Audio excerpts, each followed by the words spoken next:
Lewis Hamilton's Belgian Grand Prix began falling apart before the race even started. After a brutal crash at Fanes, Ferrari rebuilt the SF26, but the repaired car still qualified around 4/10 away from the front.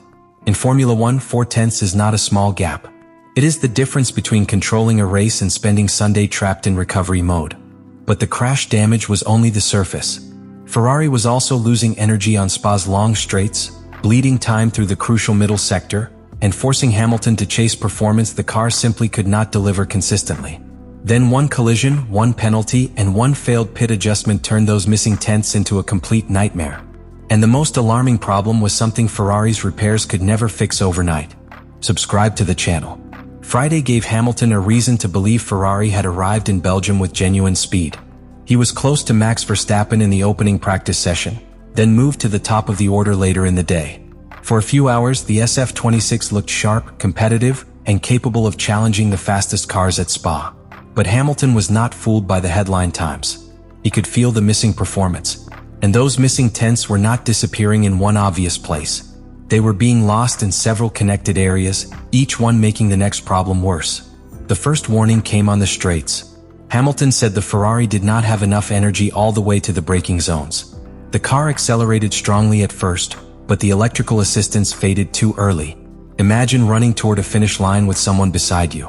You match them at the beginning. You stay level through the middle. Then, just before the line, your energy disappears and they continue pulling away. That was the problem Hamilton faced every time the Ferrari reached one of Spa's long acceleration zones. Mercedes and McLaren could maintain their speed for longer. Ferrari could not. That weakness affected far more than the top speed number. It changed how Hamilton could attack. It changed how he could defend. And it forced him to search for extra time in the corners. But that was where Ferrari found another problem. The middle sector was already one of the weakest parts of the lap.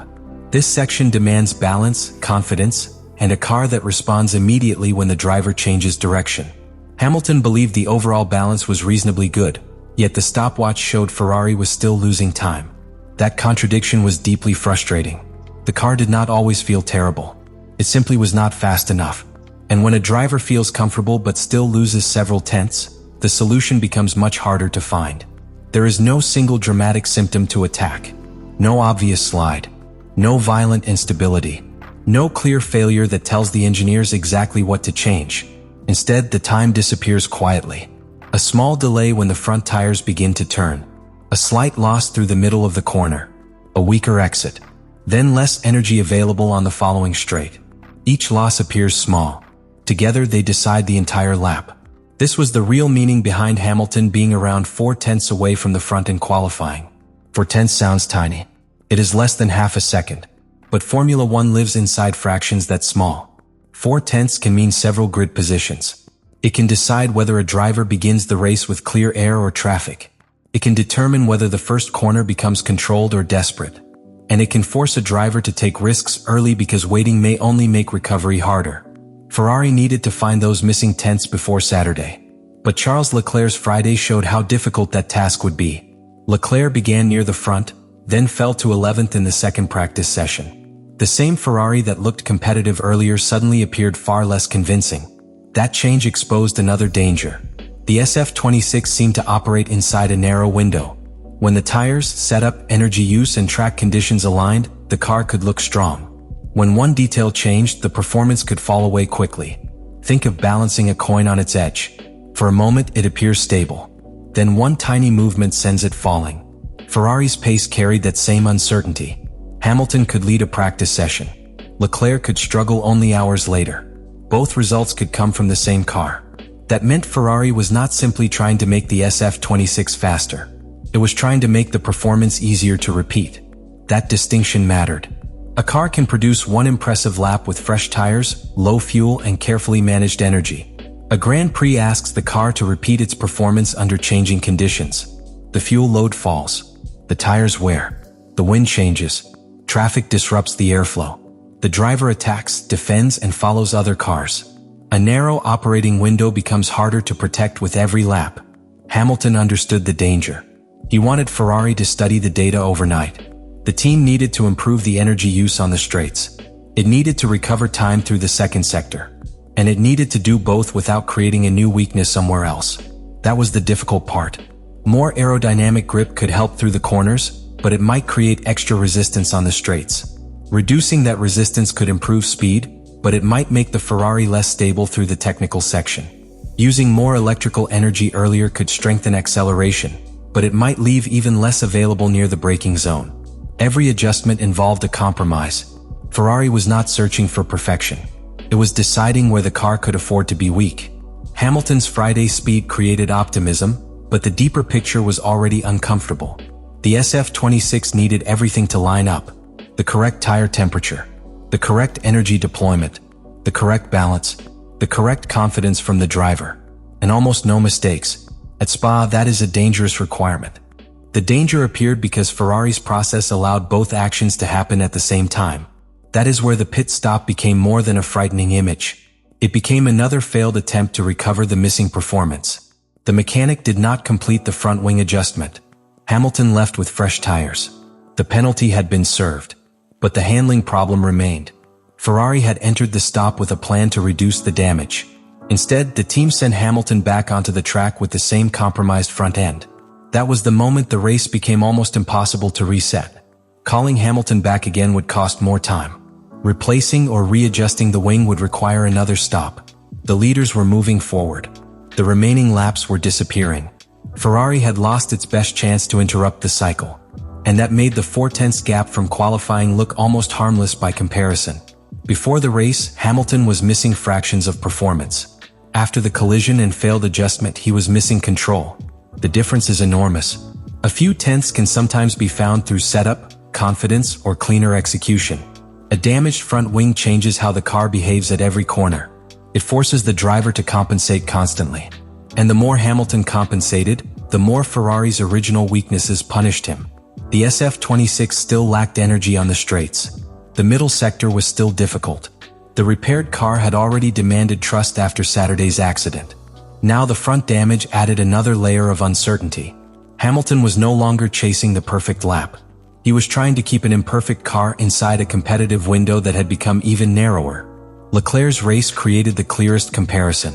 He was driving the same basic Ferrari. He faced the same energy limitation.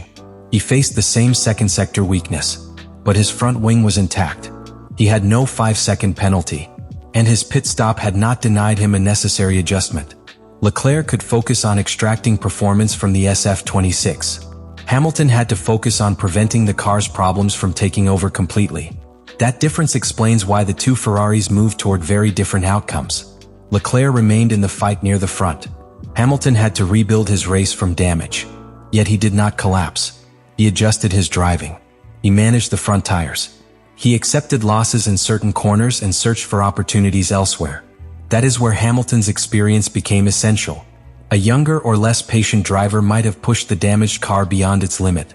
Hamilton understood that forcing the front end would only make the tires suffer more. So he began driving around the problem, not eliminating it, managing it.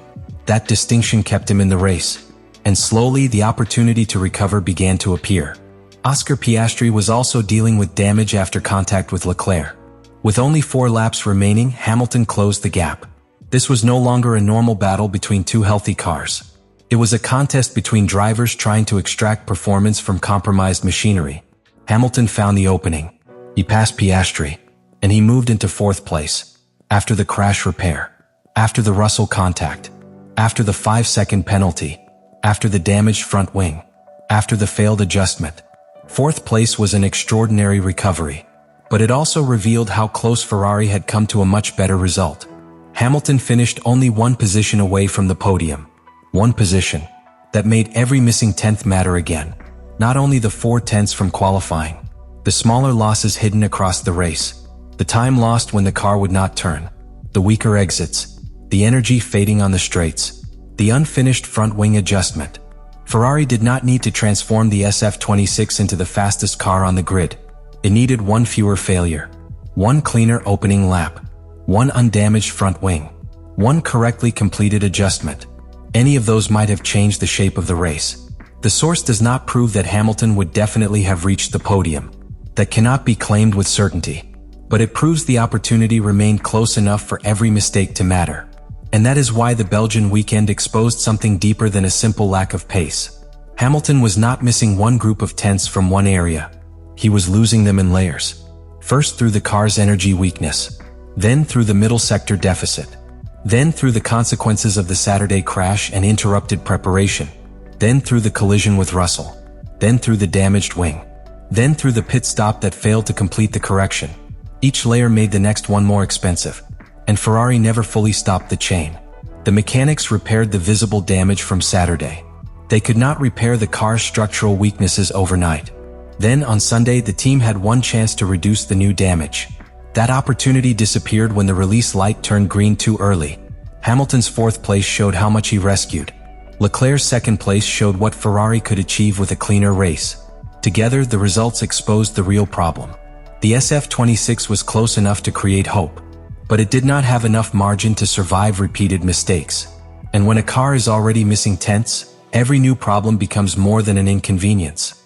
It becomes the difference between standing on the podium and watching it from one position away.